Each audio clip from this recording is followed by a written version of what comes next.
Desarrollo Económico Social 2021-2025 ha sido ya sancionada en el Senado Nacional y está lista para ser promulgada por el primer mandatario de la Nación. Una ley que establece los parámetros, los alcances y los montos que deben invertir los gobiernos subnacionales y el gobierno nacional para poder alcanzar el plan económico y social que está proyectando el gobierno nacional. El alcalde Johnny Fernández, alcalde de Santa Cruz, dice que no está de acuerdo con la ley 342, es una ley, dice él, que atenta contra las autonomías municipales, razón por la cual, dijo, van a rechazar y van a exigir se deje sin efecto esta normativa que está lista para su promulgación. Johnny Fernández dice que está cansado ya del centralismo. A la dinámica económica que queremos emprender nosotros en la reactivación.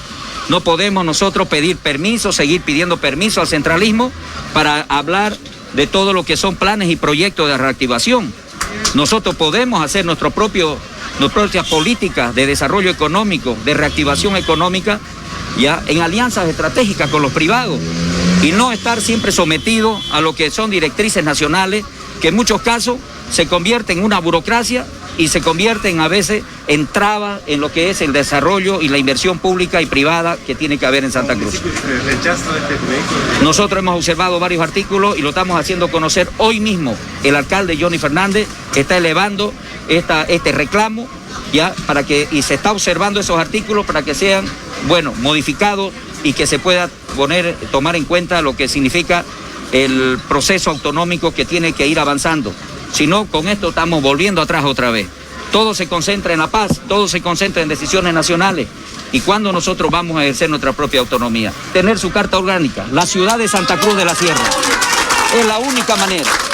Porque si seguimos nosotros dependiendo de directrices nacionales, vamos a seguir así, día a día, reclamando y el gobierno nacional de turno nos está cercenando esos derechos constitucionales que tenemos. Entonces, ¿qué vamos a hacer? Llevar adelante el proceso de validación de esa carta orgánica que tanto se necesita, que es nuestra constitución política del Estado local, del gobierno municipal de Santa Cruz. Lo vamos a hacer y esa es la instructiva que he dado como alcalde. Después ya acudiré al Consejo Municipal para que ellos lleven ese proceso. Presupuesto para eso existe para esta gestión 2022. Tenemos que preparar ya todo el trabajo en estos 2 meses y el próximo año empezar ya a la socialización y de una vez por todas el 2022 Santa Cruz tiene que tener. La ministra de Planificación, Gabriela Mendoza, dice que esta ley no atenta contra las autonomías de los gobiernos subnacionales. Lo que les pide, dice, es coordinar sus inversiones para que se adecúen a el plan económico social que está impulsando el gobierno nacional para reactivar la economía en el país.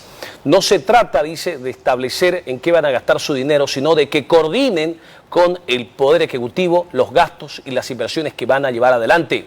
La autoridad de gobierno cree que esto es una postura más política de los sectores de derecha y de oposición para tratar de buscar dañar la imagen del gobierno nacional. Aprueba el Plan de Desarrollo Económico y Social 2021-2025.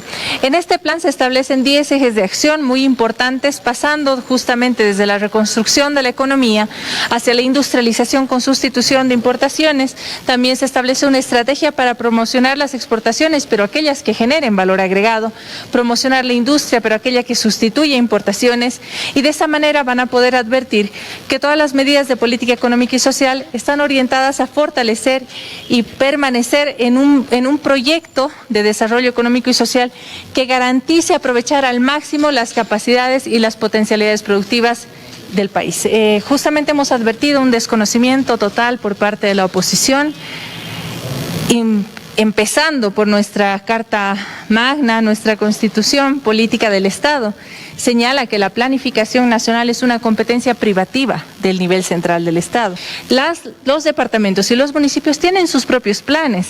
En efecto, la estructura en el ordenamiento jurídico vigente bajo la Ley 777 de 21 de enero del 2016 del ESPIE establece que los departamentos elaboran los planes departamentales y los municipios elaboran los planes municipales, y que ambos planes necesariamente tienen que estar, por supuesto, en coordinación con la planificación nacional.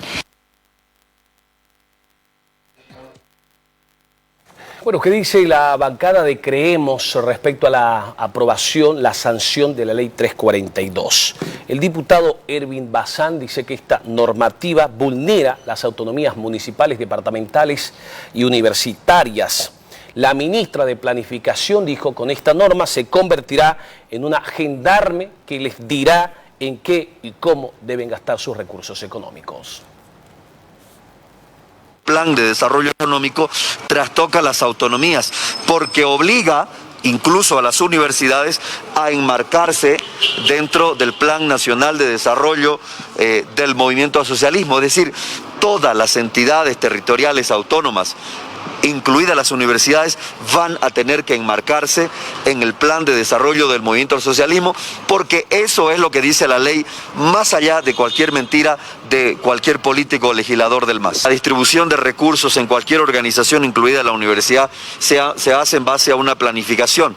Esa planificación de las entidades territoriales autónomas van a tener que enmarcarse al Plan Nacional de Desarrollo del Movimiento al Socialismo, y el organismo ejecutor y que va a controlar aquello va a ser el Ministerio de Planificación, que se va a convertir en un gendarme que va a controlar la planificación de las entidades territoriales autónomas.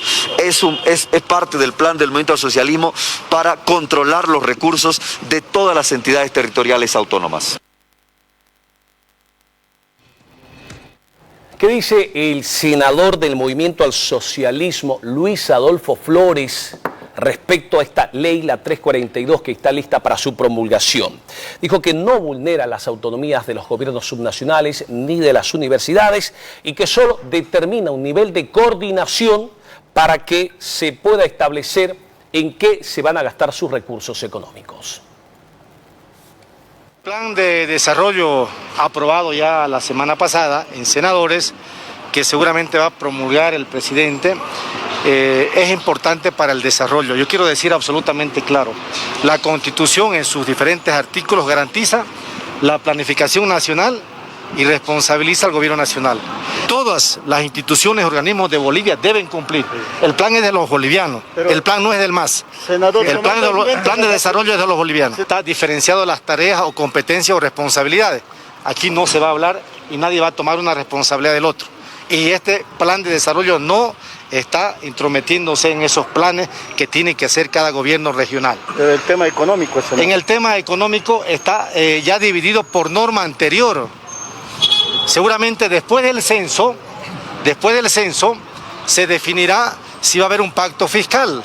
Yo quiero decir, en este momento la ley del IDH dice cuánto IDH va a ir al gobierno municipal, cuánto IDH va a ir al gobierno departamental, cuánto de IHD, de lo que se recauda de la venta de combustible en Bolivia, va a ir para el gobierno departamental.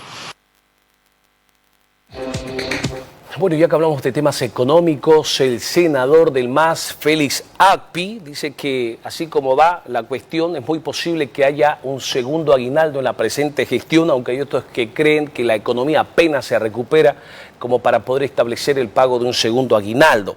Félix Acpi dijo que hay que esperar el informe del Instituto Nacional de Estadística, dijo, pero no se debe, dijo, a que las empresas privadas estén logrando un crecimiento económico, sino más bien la reactivación que está llevando adelante el gobierno nacional a través de la inversión pública.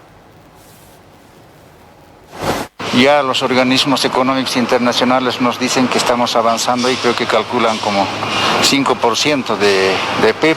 Y eso significa que estamos yendo por buen camino, como dice el presidente, estamos saliendo hacia adelante. Entonces eso es el resultado de buen trabajo que ha tenido nuestro presidente y pues llevamos también los legisladores en el país. Sí, hay una normativa, ¿no?, del anterior gobierno a la cabeza del compañero Evo Morales. Cuando el crecimiento era por encima del 4.5%, se pagaba el doble aguinaldo. Pero tenemos que tener en cuenta todavía si esa normativa está vigente. Yo sostengo de que se puede, pero no se debe. Porque ahorita la empresa privada, los emprendimientos privados, diremos, a duras penas han tenido que volver a encaminarse para poder rehabilitarse y simplemente se tiene que pagar lo que corresponde, es un aguinaldo, y ojalá puedan lograr ese aguinaldo. Y yo sostengo de que no debe de haber este año el doble aguinaldo.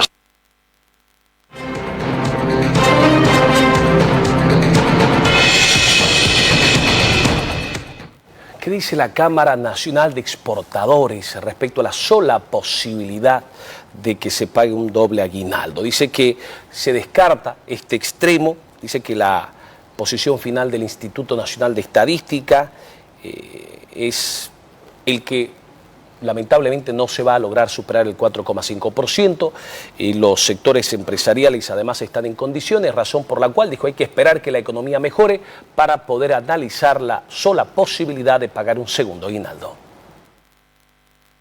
Sí, nosotros prácticamente hemos descartado esta posibilidad, aunque la posición final y formal la tiene el Instituto Nacional de Estadísticas, que debe reportar al gabinete ministerial la cifra oficial al término del mes de octubre, según manda el decreto.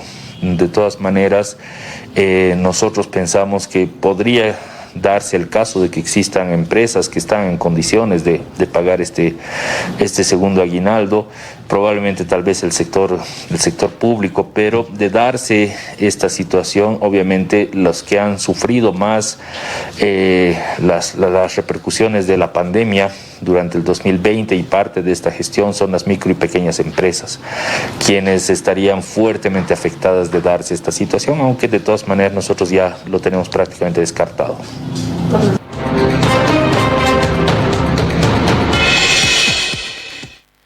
Vamos a hacer una pausa y cuando regresemos, ha pasado jueves, viernes, sábado, domingo, lunes, martes, estamos a miércoles. Una semana después, hasta ahora, no hay detenidos, no hay órdenes de aprehensión, no hay responsables respecto a lo sucedido en el predio Las Londras. No hay resultados, lo único que vemos es un fiscal furibundo, un fiscal